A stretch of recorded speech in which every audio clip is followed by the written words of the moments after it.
we all struggle, right?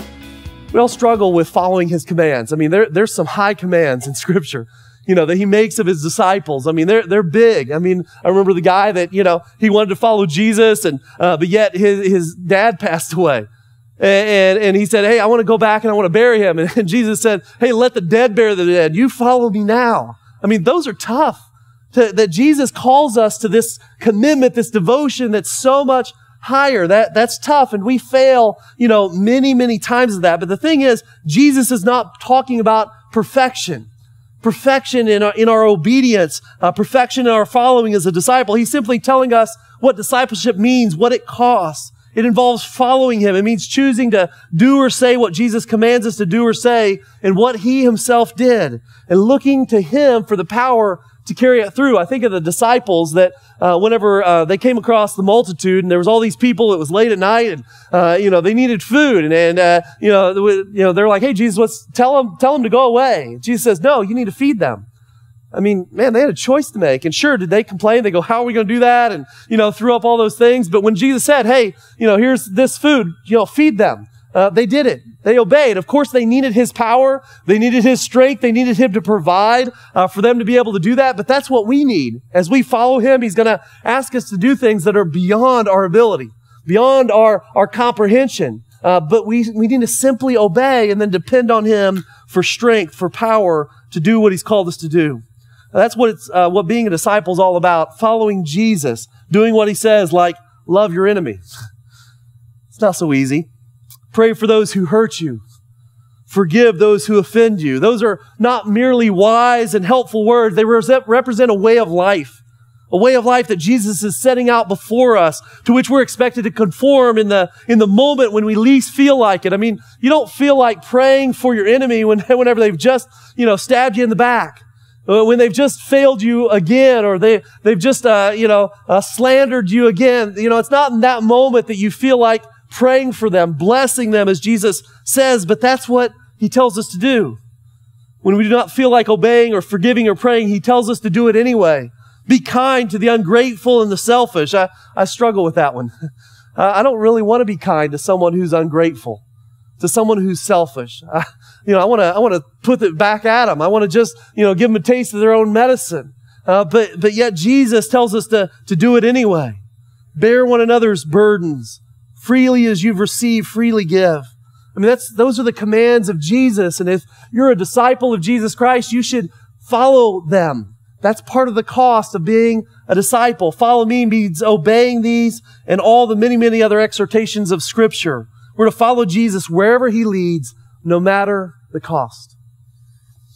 In the original Greek, these steps are stated in the present continuous tense. That means keep on denying yourself.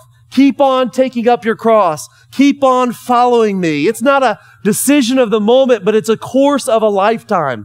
That we continue to do these things. It's not like you can be one and done and say, hey, I denied myself that one time, Jesus, remember?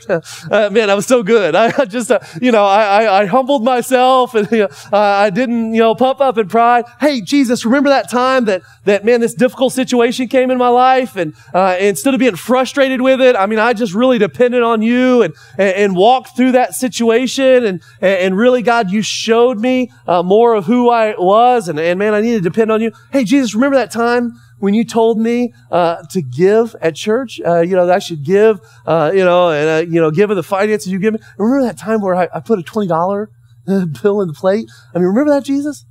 It's not a one-time thing. This is meant to be a way of life that we're called to.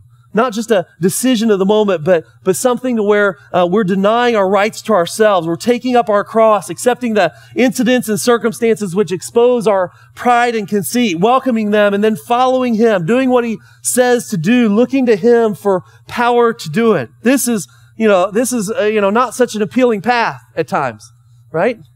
That's why the disciples struggled with it. That's why we struggle with it. It's much more appealing to follow the way of our flesh. What our flesh says, man, just get this instant gratification in the moment. Go after it. Man, it's much more appealing in the moment. It's much more appealing to just kind of fall into the wide road, the wide path that the world paints, right? And says, man, this is the way to life. This is the way to satisfaction. Follow this. Man, in the moment, that feels so much better. That seems so right to us. You know, the enemy gives us a shortcut and says, hey, you could do it this way. It would be hard that way. But man, look at this way I'm going to give you. You can do it this way. And you know, get away without any pain or discomfort or challenge in your life. Man, that seems so much better in the moment. But Jesus has invited us to come after Him without any expectation that it's going to be easy. Without any expectation that it's not going to involve pain and suffering. You know, it's why so many people, abandoned Jesus at this point. In fact, John tells us at this point, when Jesus spoke these words, many turned and went back and followed Him no more, because these words seemed to them harsh and demanding.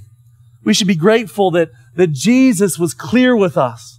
He was clear in painting the picture of what the cost of discipleship truly is. He didn't mince words. He just laid it out there for us and says, hey, if you want to follow me, if you want to deny yourself, take up your cross, I'm there for you. I'm going to lead you. I'm going to show you the way. And He leads the way for us to walk through those things. He told us what we'd be getting into, and just like He did His disciples, He's not interested in anybody becoming a Christian or attempting to live it as a Christian on false terms. He wants us to understand that it's going to shatter us. It's going to change us. It's going to make us into a different kind of people. It's bound to. If it has meaning to our lives at all, it's going to revolutionize us utterly, right to the very core of who we are. He makes it very clear right from the start.